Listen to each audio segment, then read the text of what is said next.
அனைவருக்கும் வணக்கம். அர்ச்சனா ரசிகர்கள் யாராவது மானமுள்ளவர்கள் இருக்காங்களா அப்படின்னு சொல்லி நம்ம தேடி இருந்தோம் இல்லையா, அந்த மாதிரி பார்த்தீங்கன்னா ஒரு 2 பேர் இருக்காங்க அப்படின்னு தெரியுது. அதை பற்றி அந்த காணொலியில் வந்து பார்க்க போகிறோம். அதாவது நேற்று வந்து பார்த்தீங்கன்னா தினேஷ், விஷ்ணு, மணி இவங்க 3 பேர் பார்த்தீங்கன்னா ஜோக்காட்ட வந்து ஒரு இன்டர்வியூ கொடுத்தாங்களே, அந்த இன்டர்வியூவில் வந்து முழுக்க பார்த்தீங்கன்னா விசித்ராவை பற்றி தப்பாக பேசுனாங்க.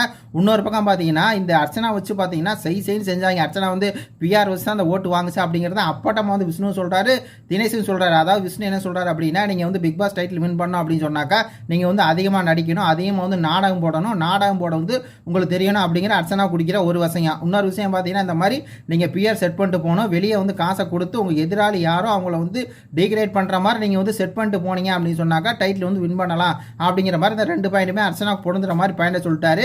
இன்னொரு பக்கம் பார்த்தீங்கன்னா தினேஷ் வந்து அதை இன்னும் உறுதிப்படுத்துற மாதிரி அவன் வந்து அர்ச்சனாவை தான் சொல்கிறான் அப்படிங்கிறத உறுதிப்படுத்துற மாதிரி இந்த பிஆர் அப்படிங்கிறது நீங்கள் என்ன நினைக்கிறீங்க அப்படின்னா பெய்டு ப்ரொமோஷன் கிடையாது, பப்ளிக் ரெஸ்பான்ஸ் அப்படின்னு சொல்லி விஜய் உண்மையாலுமே வந்து அர்ச்சனா அதுக்கு புது ஒரு வழக்கம் கொடுத்து, அதாவது பிஆருக்கு புது வழக்கம் கொடுத்த ஒரு நபர் யாருன்னா அர்ச்சனா தான். அதாவது பிஆர்னா பெய்டு ப்ரொமோஷன் சொல்லி அப்பட்டமாக ஊருக்கே தெரியும். ஆனால் இந்த அம்மா வந்துட்டு பப்ளிக் ரெஸ்பான்ஸ் சொல்லி ஒரு ஊர் டூட்டா சொல்லி அதையே வச்சு அதை எடுத்து தினேஷ் சொல்கிறாரு பிஆர்னா வந்து நீ இப்போ பெய்டு ப்ரொமோஷன் சொல்கிறாரா, அது வந்து பப்ளிக் ரெஸ்பான்ஸ் சொல்லி வந்து உண்மையாலுமே வந்து அர்ச்சனா வந்து 2 பேரும் மார்க் பண்ணாங்க. அதாவது நீ டைட்டில் வின் பண்ணணும் அப்படின்னா அர்ச்சனா மாதிரி இருக்கணும், அர்ச்சனா எப்படி நாடகம் பிடிச்சோ அதே மாதிரி இருக்கணும். இன்னொரு பக்கம் பார்த்தீங்கன்னா அர்ச்சனா எப்படி காசு கொடுத்துட்டு எதிராளியாக இருக்கவங்களும் டிகிரேட் பண்ணச்சோ அதே மாதிரி பண்ணணும் அப்படின்னு சொல்லி சொன்னாங்க. அதுக்கு வந்து பார்த்தீங்கன்னா உண்மையாலுமே அர்ச்சனா ரசிகரில் வந்து ஒருத்தர் வந்து கிளம்பி கிஷோர் என்ன சொல்கிறாருன்னா, அதே தினேஷ், விஷ்ணு இன்னொரு டைம் அர்ச்சனாவை மார்க் பண்ணீங்க அப்படின்னா வீட்டில் வந்து செருப்பாலே அடிப்பேன் அப்படிங்கிற மாதிரி கிஷோர் போட்டிருக்காரு.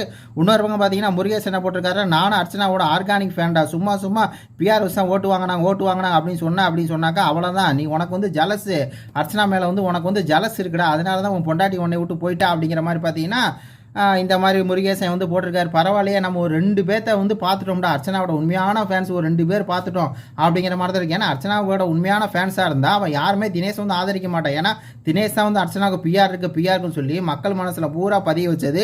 இப்போ நம்ம சொல்கிறோம் அப்படின்னா நம்ம சொல்கிறது காரணமும் தினேஷ் தான், ஓப்பனாக சொல்லலாம். ஏன்னா தினேஷ் தான் வந்து பார்த்தீங்கன்னா அப்பட்டமாக சொல்லியிருப்பார், இந்த மாதிரி அர்ச்சனா வந்து பிஆர் செட் பண்ணிட்டு 30 நாள் கழிச்சு தெளிவாக வந்து வந்திருக்கிறாங்க, அவங்களுக்கு பிஆர் வச்சிருக்காங்கன்னு சொல்லி பல தடவை சொல்லியிருக்காரு இல்லையா.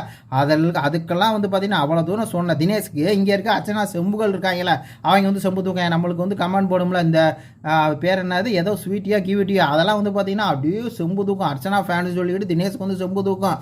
ஆனால் வந்து பார்த்தீங்கன்னா இந்த 2 பேர் கொஞ்சம் உருப்படியாக இந்த மாதிரி உண்மையாலுமே வந்து பார்த்தீங்கன்னா அர்ச்சனா வந்து மார்க் பண்ணுறாங்கன்னா அவங்களுக்காக தெரியுதே, இந்த ஆளுக்காக தெரியுதே, இந்த முருகேசனுக்கும் இந்த இன்னொருத்தர் யார் கிஷோருக்குமா தெரியுதே அப்படிங்கிற மாதிரி இருக்குது. திருந்துங்கடா. தினேஷ் வந்து பார்த்தீங்கன்னா பெண்கள் எல்லாத்தையுமே அவர் வந்து தப்பாக தான் பேசுவார் அப்படிங்கிறது நம்ம அப்பட்டமாக தெரியும். விசித்ராவை தான் மார்க் பண்ணுறாரு அப்படின்னு சொல்லி நாங்கள் ஒரு பக்கம் கத்திட்டு இருக்கோம். ஆனால் நீங்கள் வந்து பார்த்தீங்கன்னா தினேஷ்க்கு வந்து ஃபேன்ஸே இல்லை, அது அப்பட்டமாக தினேஷ்க்கு வந்து ஒரு பையன் சப்போர்ட் பண்ண மாட்டேன், இந்த அர்ச்சனா செம்புகள் சொல்லி சுத்த முடியாது. அதுதான் வந்து மாறு வேடத்தில் வந்து பார்த்தீங்கன்னா ஒரு பரு வச்சிருந்தா அர்ச்சனா ஃபேன், ஒரு மறு இல்லை அப்போ கீழே மறு வச்சிருந்தா அப்படின்னா தினேஷ் ஃபேன் மாறி வந்து பார்த்தீங்கன்னா அப்படி விசித்ராவை மட்டுமே டார்கெட் பண்ணிட்டு உட்காந்துருக்குங்க. அதுக்கெல்லாம் வந்து பார்த்தீங்கன்னா அவங்களாலே மானமுள்ள 2 அர்ச்சனா ரசிக்கு வந்து செருப்படி கொடுத்த மாதிரி இருக்குது. அதுலேயும் கரெக்டாக சொல்கிறார், டே தினேஷ், விஷ்ணு இன்னொரு டைம் அர்ச்சனா மார்க் பண்ணீங்க அப்படின்னா அப்படிங்கிற மாதிரி வந்து பார்த்தீங்கன்னா இந்த பதிவு போட்டிருக்காரு. இது பற்றி கருத்துக்களை சொல்லுங்கள். நன்றி, வணக்கம்.